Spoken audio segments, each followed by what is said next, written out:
Hello, everybody, and welcome back to the third part of the Introduction to Partial Differential Equation series. So, before we get anywhere further, let's go ahead and just jump right in. So, last time we remember that we derived the possible partial differential equation for the transport equation, and we said that the equation, of course, was equal to u sub t x of t plus c times u of x t equals 0 for all x and t. Now, last time, I did mention that we were going to go ahead and go through the process of attempting to solve this equation to find for its general solution. And the way we're going to go about this is we're actually going to go ahead and do a similar technique to that of which we did in our ordinary differential equations class. And that is going to be the change of variables. That's right. So, but before we do that, we're going to go ahead and redefine our equation up here to something a little bit more compact. But nonetheless, it still expresses the same idea, if you will. So let's assume we have some general PDE of the form ax, excuse me, a u sub x plus b u sub y is equal to 0. Now, the only restrictions on a and b, which by the way are constants, are that a and b must both be real numbers, but they cannot be 0. Okay? Because obviously, if they were 0, um, we would essentially get 0 equals 0, which is in itself a tautology. So, what about that change of variable? So again, I'm going to go ahead. The technique that we're going to be using is the change of variables. So what are the new variables that we want to change these into? So first and foremost, we're going to go ahead and define a new set of coordinates. X prime is equal to ax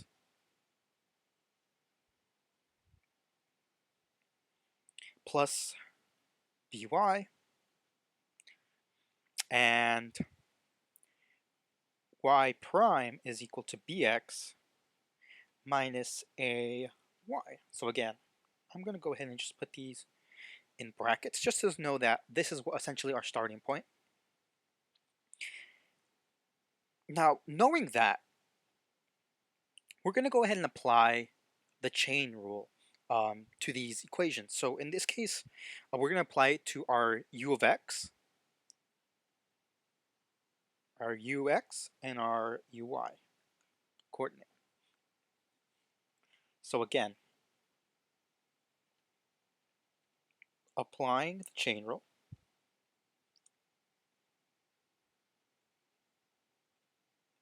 which of course, if you remember, is simply from calculus 1.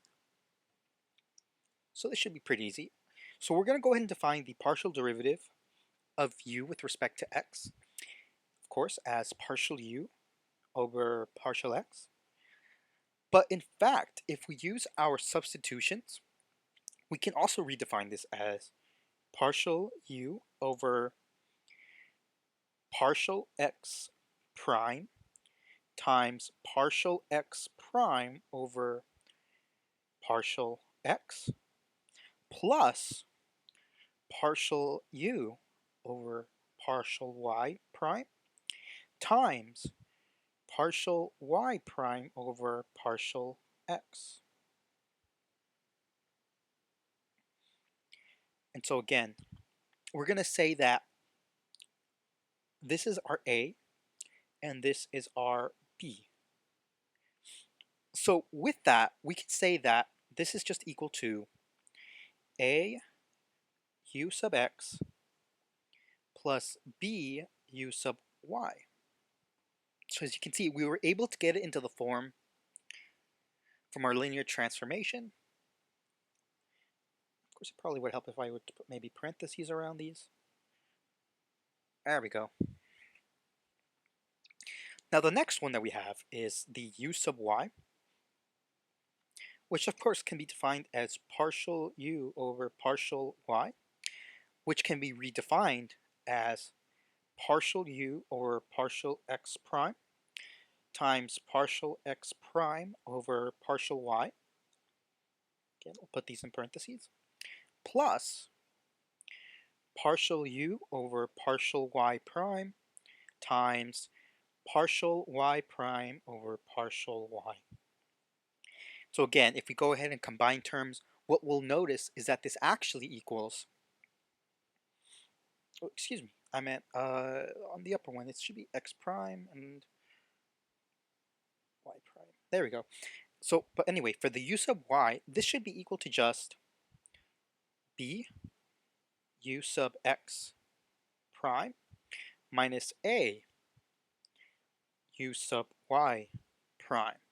Because again, we're saying that essentially this value is b, and this value is, excuse me, this value is b and this one is a.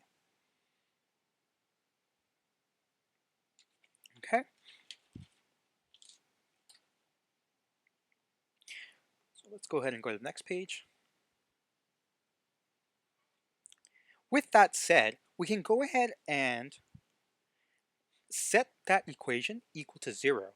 So the way that's going to look is like this. So 0 equals a u sub x plus b u sub y is going to be equal to, this is y, looks like by, a times a u x prime plus b u y prime plus b times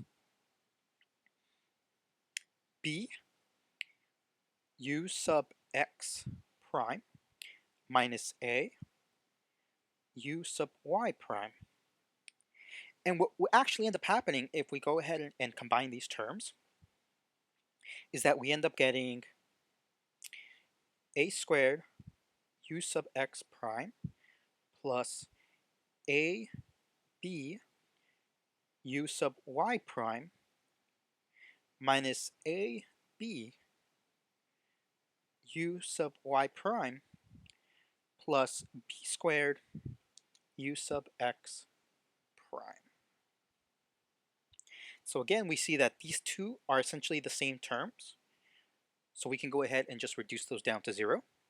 And so what we're left with is equal to a squared u sub x prime, or excuse me, u sub x, yeah, u sub x prime plus b squared u sub x prime. Which again, if we factor out the constants a squared plus b squared, we essentially get a squared plus b squared times u sub x prime. Which again, all of this just once again equals 0. But remember we initially said that these constants a and b, these cannot be 0. As remember we set those terms up here, saying that a and b cannot be equal to 0. So if a and b cannot be equal to 0,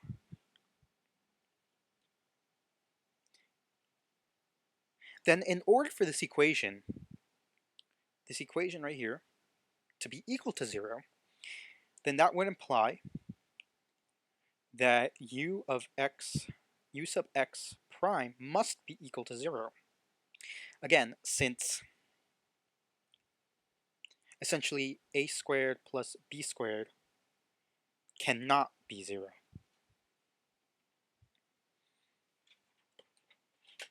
Okay, so now that we have that settled, we will find that the u depends on x prime being equal to 0. So again, that's what this says right here. U depends on x prime being equal to 0. Thus,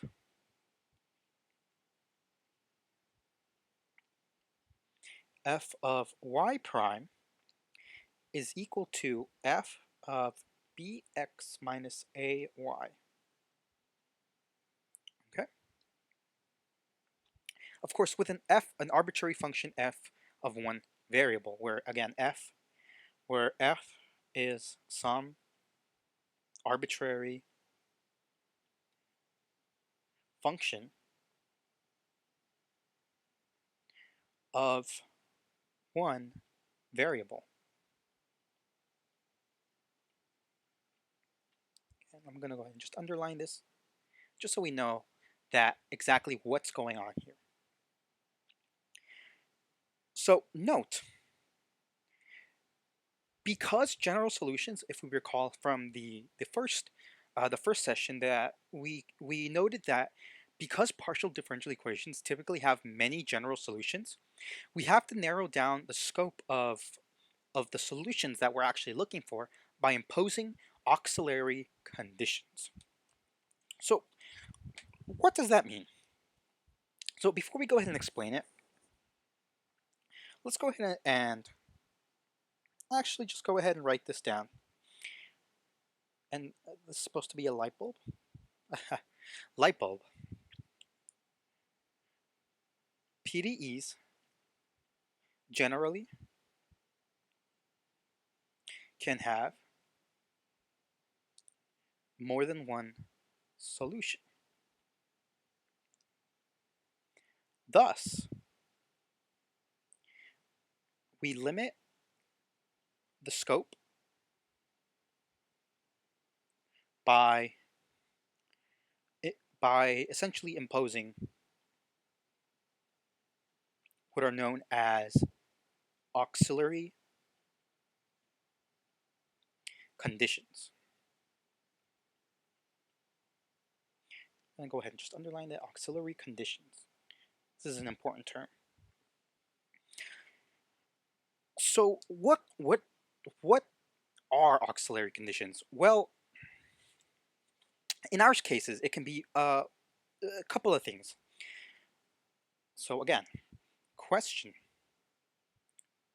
what do we mean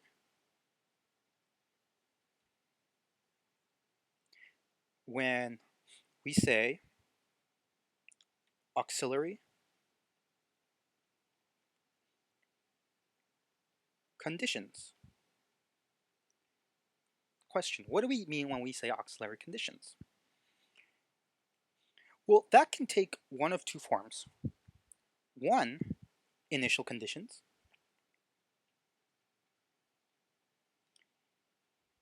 So these are exactly what you think they are. Like, if you remember from your ODE class, oftentimes we bounded our solutions via initial conditions to help us find the true solution to whatever problem we might have been dealing with. Because if we didn't, essentially we would have a bunch of general solutions that vary by, say, only a constant.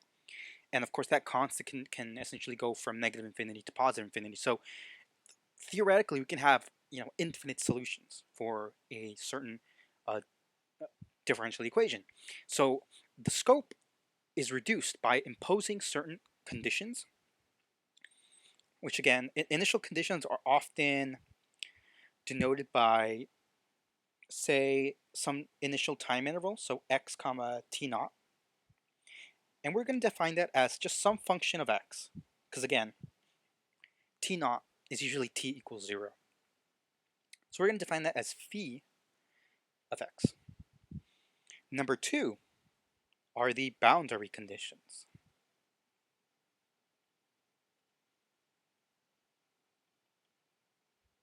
Now, I did briefly mention these in the first lesson, um, and we can go ahead and further along we're going to go ahead and describe exactly what these mean. But for just today's sake, we're going to try and picture, for example, a boundary condition. Exactly what does that mean? So, for example, we're going to make a little drawing here. Suppose we had, some boundary condition between d is equal to 0, comma b. So what this means is that we're only dealing with essentially one dimension here, with the boundary conditions, for example, being here at 0, and this being b, and of course this being, say, for example, this is the, whatever axis this might be. You can just call this, let's call this mu. However, and again, well, actually, this is a one-dimensional boundary condition. However, we can also have two-dimensional boundary conditions. So what exactly do we mean by this? Well, if you take a look at, say, something like d equals 0, comma a cross 0, comma b. So what this means is that instead of a line, a set of points that would normally define our boundary conditions, essentially what we'd have here is, instead of a line, we'd have a two-dimensional area, believe it or not. So the way this would look like is, if you were to draw this, let's see if I can fit this in here. So again, we want to draw this to two-dimensional. So let's say we can go from here to here, and let's say this is from 0 to a, and from 0 to b. And again, the boundary conditions are what's going to be happening along these dotted lines. So that's what we normally denote a boundary condition by partial, and then whatever dimension we might have there. And so in here we'd have essentially our area, the area in which we're using to find a more so a unique solution to the differential equation, because again, with these we can often have multiple solutions, but oftentimes we just want to focus on one particular solution that satisfies our initial conditions. And of course I'm going to go ahead and just continue and to denote this, and I'm going to go ahead and change the color just so it might make it a little bit easier. So in here we're going to have some vector r pointing to the right, and some normal vector to that pointing down. Now recall, essentially what this is saying is that n is essentially partial mu over partial n, and then r is a partial u over partial n plus some initial constant, and the function times u. So what this is known as here is the first term is also known as a Dirichlet condition. So Dirichlet condition. Again, Dirichlet condition. This one, on the other hand, the R is going to be considered a Robin condition.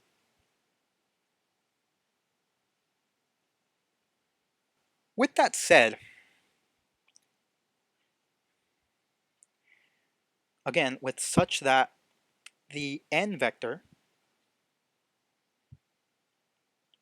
is actually a given function,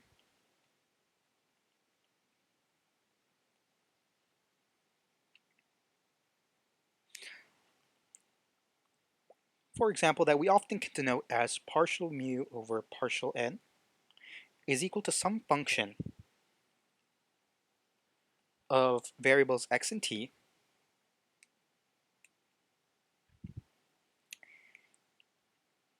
However, if g and xt is strictly 0, we say that that would mean it would be considered a homogeneous boundary condition. So just like in your ordinary differentials class, when often we defined a homogeneous condition as, say, t equals 0, or the beginning is 0, and then the end term is also 0. But in this case, the what's actually 0 is the boundary. So really what this means is that nothing's really happening at the boundary of these equations. So believe it or not, this actually makes it a lot easier to solve the equations. Um, but with that defined, there are a couple of things that we want to know whether or not a partial differential equation is sufficiently, I guess you call it sufficiently nice. So a partial differential equation is considered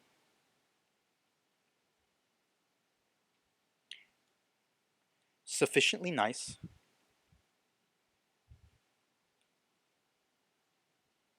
I'm going to put that in quotation because it's not really a formal term. It's more so just describing how the partial differential equation would essentially change, or rather how it's constructed. So it's considered sufficiently nice if we have three rules. So one is existence, and this just means that if I can go ahead and let's see, gotcha, means there exists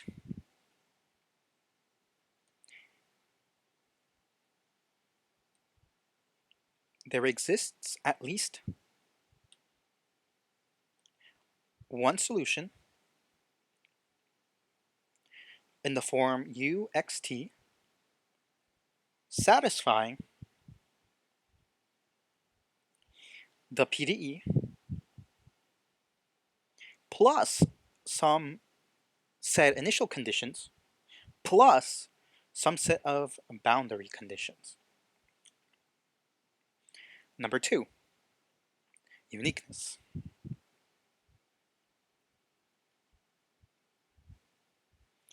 All this simply means is that there exists at most, remember, at most, one solution. So a PDE is said to be unique if, given the boundary conditions, for set boundary conditions, we only have at most one solution, which again makes sense because the initial conditions define essentially how our equation will evolve over, whatever given parameters that were given. And if we have unique parameters, then we also expect a unique solution. Number three, stability.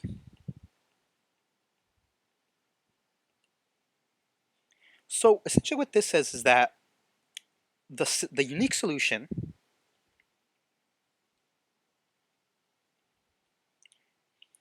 given in the form u of xt depends,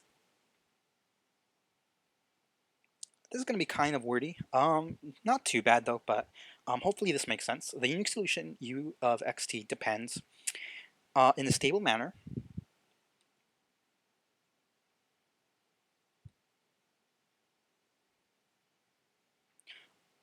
on the data of the problem.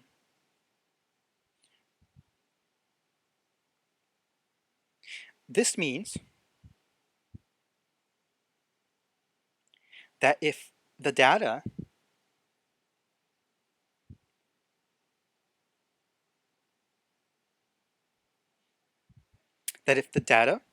are changed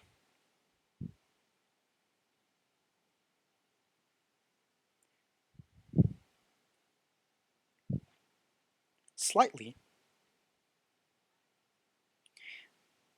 the general solution also changes slightly.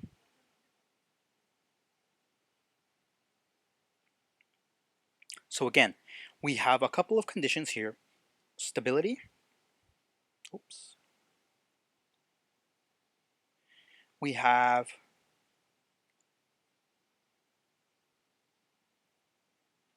stability, uniqueness, and existence.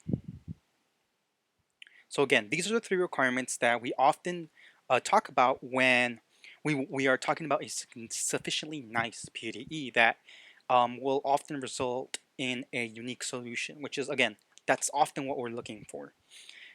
So once again, just to recap today, for this lesson, we went over the method of change of variables in order to solve the transport equation. And we noted that the constants a and b from our solution here could not be 0. So once we actually did the change of variables, since those constants could not be equal to 0, that would imply that ux prime must be equal to 0. Again, which ultimately says that u depends on x prime, thus f of y prime is f of bx minus ay. And of course, we also talked about how to, in essence, curb down the number of solutions that we have by imposing auxiliary conditions, which are often just either initial conditions, boundary conditions, or both. And we're able to describe such conditions, say on a line versus a boundary condition, which is typically at least two-dimensional.